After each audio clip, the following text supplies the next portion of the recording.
Chevrolet Spark. Ito yung may code na P0511. So ito, titest ko ulit yung pinalit nilang fuel pump, kung anong problema niya, kasi ayaw pa rin umandar. So titingnan natin kung anong naging problema talaga nito.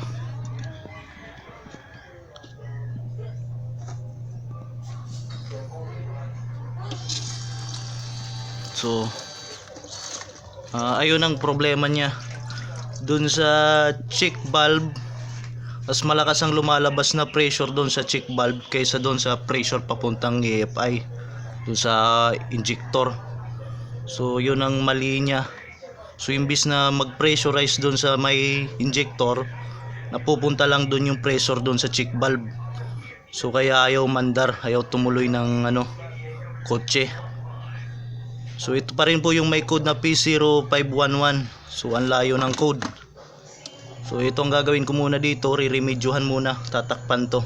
Kasi yung original wala talaga nung lumalabas, nakasilyo to. So hindi ko alam kung genuine parts o replacement lang to.